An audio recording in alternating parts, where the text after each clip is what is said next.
Hello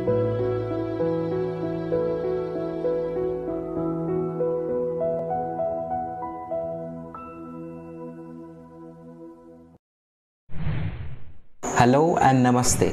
मेरा नाम है विनायक और आप देख रहे हैं टैरो स्टॉक का एक नया एडिशन, जिसमें कि हम काफ़ी सारे डेली डे टू डे जो हमारे क्वेश्चंस होते हैं उसके ऊपर रीडिंग्स और उसके ऊपर गाइडेंस आपके लिए लेकर के आने वाले हैं।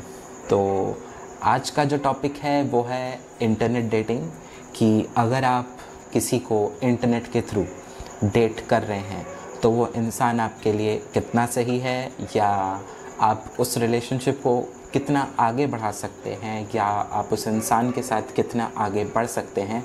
इसके ऊपर क्विक गाइडेंस और क्विक रीडिंग हम आपके लिए इस वीडियो में लेकर के आए हैं।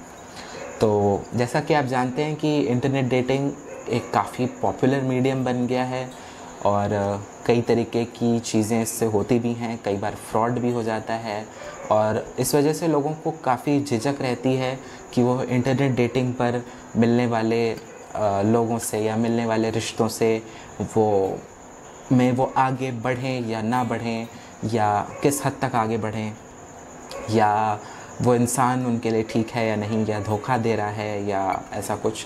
तो इसके ऊपर हम आज एक क्विक सी रीडिंग करेंगे कि ताकि आपको ये पता चल सके कि आप जिन्हें भी इंटरनेट पे वर्चुअली डेट कर रहे हैं, मे बी थ्रू फेसबुक या टिंडर या किसी भी और डेटिंग ऐप या किसी भी और सोशल मीडिया के थ्रू अगर आप किसी को डेट कर रहे हैं तो उस डेटिंग में आपको कितना आगे बढ़ना चाहिए, या वो डेटिंग आपके लिए कितनी सक्सेसफुल रहने वाली है या कितनी अनसक्सेसफुल रहने वाली है, ये ताकि आपको टाइम रहते पता चल जाए।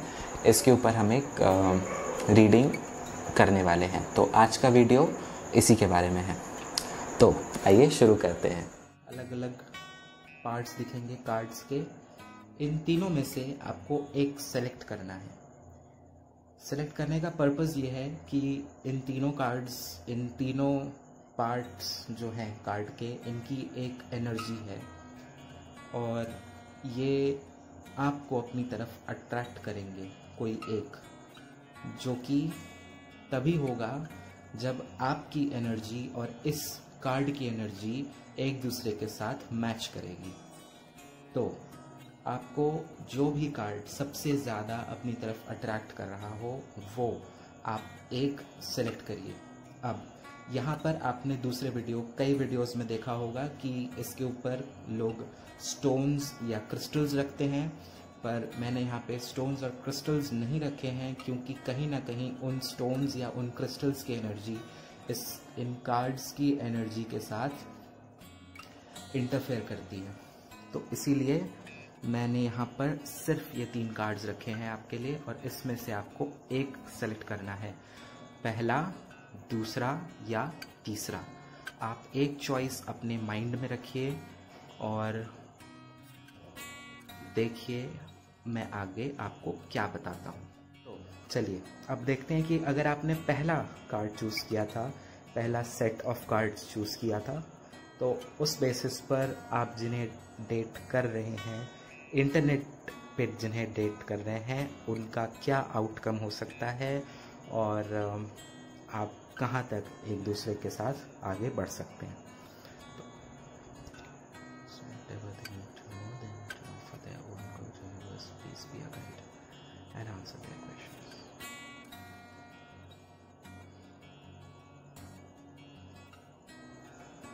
So the Knight of Swords,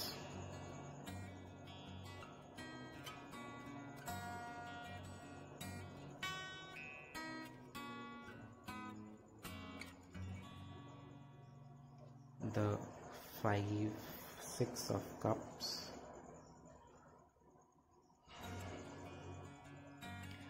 and we have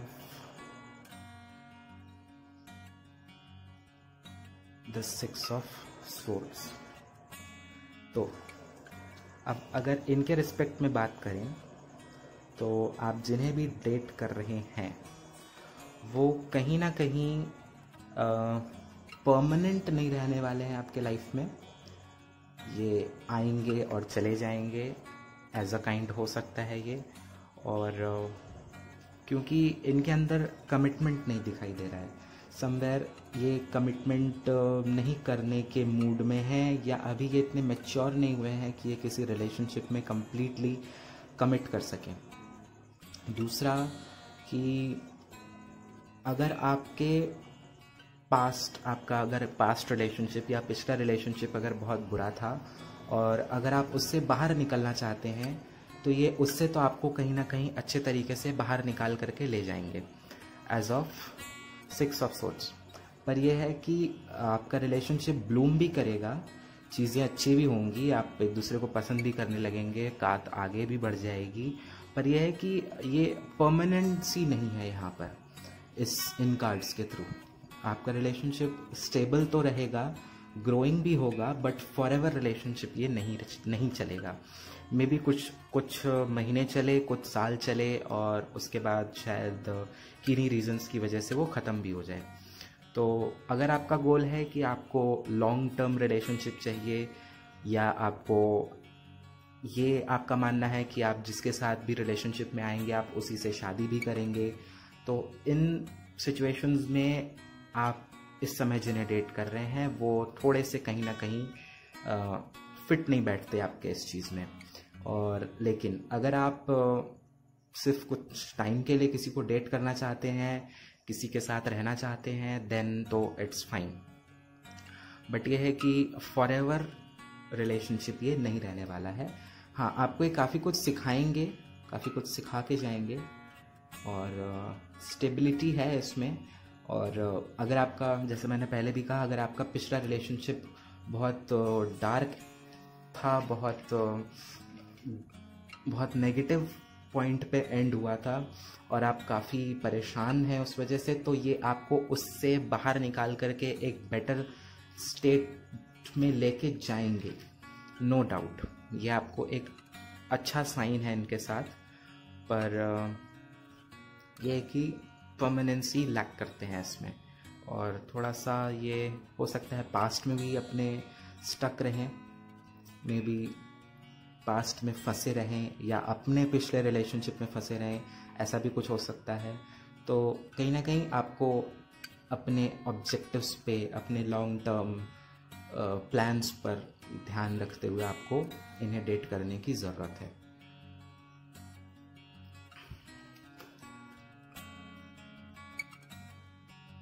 चलिए अब देखते हैं कि अगर आपने सेकंड पार्ट चूज़ किया था, तो आप जिन्हें डेट कर रहे हैं उनके लिए आपको टैरोस क्या गाइडेंस देते हैं। तो चलिए देखते हैं।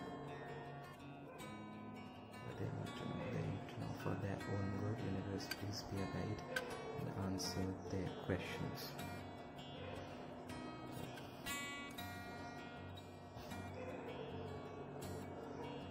The 5 of Swords, the Ace of Pentacles, and the Queen of Cups. तो अगर इन 3 कार्ड्स पर ध्यान दें तो आपके लिए ये एक स्ट्रॉन्ग मैसेज कहीं ना कहीं ये निकल के आ रहा है कि आपके रिलेशनशिप में कहीं ना कहीं थोड़ा सा कन्फ्लिक्ट आ सकता है, या थोड़ा सा ईगो आ सकता है आपके, जो भी आप जिन्हें भी डेट कर रहे हैं उनका, और वो ईगो आपके रिलेशनशिप को कंट्रोल कर सकता है। तो अगर आप किसी का ईगो हैंडल कर सकते हैं, देन तो it's a big yes for you, that okay you can go ahead with the person. आप उस इंसान के साथ आगे बढ़ सकते हैं, क्योंकि ये एस ऑफ पेंटिकल्स है, और एस ऑफ पेंटिकल्स कहीं ना कहीं पॉजिटिविटी और स्टेबिलिटी शो करता है, और वहीं क्वीन ऑफ कप्स भी स्टेबिलिटी शो करता है। बट इसमें एक पॉइंट यहाँ पर ये आता है कि अगर आपको अपने मन से, अपने दिल से पूछने की ज़रूरत है कि क्या आप उस सामने वाले का ईगो, सामने वाले की चीज़ें हैंडल कर सकते हैं या नहीं। क्योंकि जब क्वीन ऑफ कप्स आपकी रीडिंग में आ रहा है तो ये कहीं ना कहीं आपको कहता है कि आपको अपने इंट्यूशन पे, अपनी अंतर आत्मा को सुनने की काफ़ी ज़रूरत है। अगर आपकी अंतरात्मा, आपका इंट्यूशन आपसे ये कहता है कि हाँ, मैं इस इंसान के ईगो को हैंडल कर सकता हूँ या कर सकती हूँ, देन तो ये रिलेशनशिप आपके लिए बहुत ही पॉजिटिव और स्टेबलाइजिंग होगा और काफ़ी हद तक इमोशनली बैलेंस्ड और बैलेंस इन रिस्पेक्ट, एक दूसरे की रिस्पेक्ट करना, एक दूसरे को समझना, एक दूसरे को इक्वल प्यार देना, ये इस रिलेशनशिप में आपको मिलेगा। पर वहीं कहीं ना कहीं आपको ये ध्यान देना है कि ये ईगो की वजह से आपका रिलेशनशिप ख़राब ना हो या आपके बीच का इक्वेशन ख़राब ना हो, क्योंकि ये कन्फ्लिक्ट को पैदा कर रहा है। कहीं ना कहीं आपके बीच में डिस्प्यूट्स, किसी बात को लेकर के तनाव, किसी बात को लेकर के मनमुटाव, ऐसी चीज़ें हो सकती हैं। पर वहीं पर अगेन आपके लिए ये गाइडेंस है कि आप अपने मन को सुने कि आपका मन क्या कहता है। हर समय अगर कोई प्रॉब्लम भी आती है तो भी आपको अपने मन को सुनने की ज़रूरत है कि मैं इस सिचुएशन को कैसे हैंडल करूं, मैं इस प्रॉब्लम को कैसे सॉल्व करूं कि सामने वाले का ईगो भी हर्ट ना हो और प्रॉब्लम सॉल्व भी हो जाए। तो ये कहीं ना कहीं आपको अपने मन से पूछने की ज़रूरत होगी, क्योंकि अगर आप वो ईगो हैंडल कर ले जाएंगे तो ये आप रिलेशनशिप भी आपके लिए बहुत ही अच्छा होगा। तो ये थी बात सेकंड कार्ड की। अब देखते हैं कि थर्ड सेट ऑफ कार्ड्स में आपके लिए क्या छिपा है। अब हम बात करते हैं कि अगर आपने third part of cards choose किया था, यानी कि सबसे राइट हैंड साइड वाला कार्ड चूज़ किया था, तो आप जिन्हें डेट कर रहे हैं उनके बारे में आपको जानने की क्या ज़रूरत है। तो आइए देखते हैं। Need to know for their own good. Whenever please feel like you can answer their questions.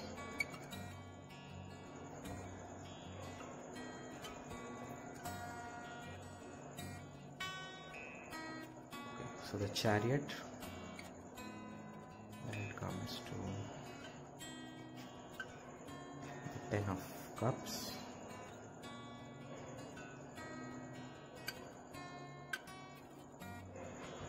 and finally we have the Queen of Swords। तो इसमें इन तीनों कार्ड से आपको ये रिलेशनशिप काफ़ी सक्सेसफुल नज़र आ रहा है, पर इसमें कुछ कंडीशंस हैं। पहली कंडीशन तो ये है कि आप दोनों को एक दूसरे को इक्वली अंडरस्टैंड, इक्वली रिस्पेक्ट और इक्वली केयर जब होगी, तभी ये रिलेशनशिप वर्कआउट होगा, तभी रिलेशनशिप सक्सेसफुल हो सकता है। वहीं अगर देखें तो क्वीन ऑफ सोर्ड्स से हमें ये दिख रहा है कि आप जिन्हें भी डेट कर रहे हैं वो शायद कहीं ना कहीं काफ़ी एक्सपीरियंस्ड है अपने लाइफ में और काफ़ी मैच्योर हैं, इसलिए वो हर एक पहलू को जांचने, परखने और समझने के बाद ही किसी डिसीजन पर आएंगे, यानी कि हर चीज़ को कंफर्म करने के बाद ही वो आपके साथ कमिटमेंट में एंटर करेंगे। और ये कहीं ना कहीं ये भी दिखा सकता है कि वो अगर खुद फाइनेंशियली स्टेबल हैं या अपनी लाइफ में एक स्टेबल पोजीशन पर हैं, तो वो आपसे भी एक्सपेक्ट करेंगे कि आप भी एक फाइनेंशियली और एथिकली स्टेबल कंडीशन में हो अपनी लाइफ में। तो ये काफ़ी सिलेक्टिव हो सकते हैं अपने चॉइसेस में, बट अगर आप इनके इम्तिहानों पर या इनके असेसमेंट में अगर आप खरे उतरते हैं, देन वेरी होपफुली आपका ये जो रिलेशनशिप है ये काफ़ी जॉयफुल दिख रहा है और it can even lead to marriage, क्योंकि यहाँ पे 10 ऑफ कप्स शो कर रहा है कि कोई ऐसी कमिटमेंट हो सकती है, लॉन्ग टर्म कमिटमेंट, जिससे कि आपका ये जो रिलेशनशिप है ये मैरिज में कन्वर्ट हो जाए। तो इस रिलेशनशिप में आगे बढ़ने के लिए आपको सबसे पहला तो इक्वल अंडरस्टैंडिंग और इक्वल लव एंड केयर की ज़रूरत है। फिर वहीं अगर आप देखें तो ये क्वीन ऑफ सॉर्ड्स से आपको स्टेबलाइजिंग भी दिख रहा है, बट स्टेबलाइजिंग कहीं ना कहीं तब है जब आप इनके एक्सपेक्टेशंस, नॉट एक्सपेक्टेशंस बट इनके क्राइटेरियाज में आप फिट हो जाएं, क्योंकि ये काफ़ी सिलेक्टिव टाइप के हो सकते हैं और मैच्योर थिंकिंग है और लॉन्ग टर्म का सोचने वाले हैं।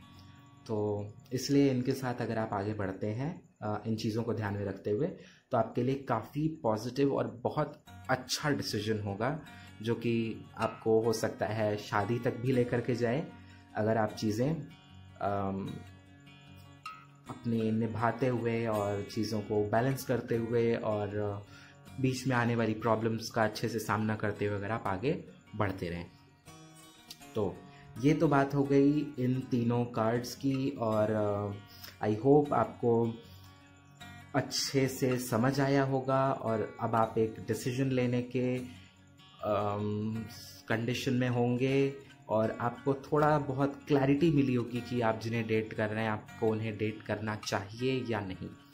तो इसी के साथ अब मैं यहाँ पर ये वीडियो कंक्लूड करूँगा और एक पॉइंट मैं यहाँ पर कोट करना चाहता हूँ कि हमारे सारी चीज़ें, हमारे सारे पॉजिटिव आउटकम्स, हमारी सारे अच्छे फल हमारे कर्मास पर डिपेंड करते हैं। तो अगर हम अपने कर्मास अच्छे रखते हैं तो हमारा आउटकम जो है वो हमेशा पॉजिटिव ही होता है, वो नेगेटिव नहीं हो सकता। लेकिन अगर हम अपने कर्मास में कंजूसी कर जाएं या थोड़ा सा अगर हम बेईमानी कर दें अपने कर्मास में या गलत कर्म करें, तो आपका जो ये पॉजिटिव भी अगर दिख रहा है तो वो भी नेगेटिव में चेंज हो सकता है। तो ये एक बहुत बड़ा डिस्क्लेमर है यहाँ पर कि आपको हर डिसीजन और अपने हर एक लाइफ के एक एक पल में, एक एक मोड़ पर आपको अपने कर्मा को ध्यान में रखते हुए ही कोई स्टेप लेना चाहिए। Good karmas lead to good results and bad karmas lead to negative results. तो इसी के साथ हम ये वीडियो आज यहाँ पर ख़त्म करते हैं और मुझे ये आशा है कि आपको ये वीडियो अच्छा लगा होगा, ये वीडियो आपको हेल्पफुल प्रूव हो और आप एक बेटर अच्छे रिलेशनशिप में जाएं और ये आपके लिए बेनिफिशियल साबित हो और ये आपको किसी गलत इंसान के साथ जाने से भी बचाए। तो अगर आपको ये वीडियो पसंद आया हो तो लाइक करें, चैनल को सब्सक्राइब करें और कमेंट करके बताएं कि ये वीडियो आपको कितना हेल्पफुल लगा, और शेयर ज़रूर करें अगर आपके किसी जानने वाले को ये वीडियो देखने की ज़रूरत है। और जुड़े रहिए मेरे साथ, ऐसे ही कई सारे और interesting topics, day to day life के जो हमारे क्वेश्चंस होते हैं उनके ऊपर गाइडेंस और उनके ऊपर टैरो रीडिंग्स आपको आगे आने वाले टाइम में मिलती रहेंगी। तो मिलते हैं अगले एपिसोड में। Thank you so much.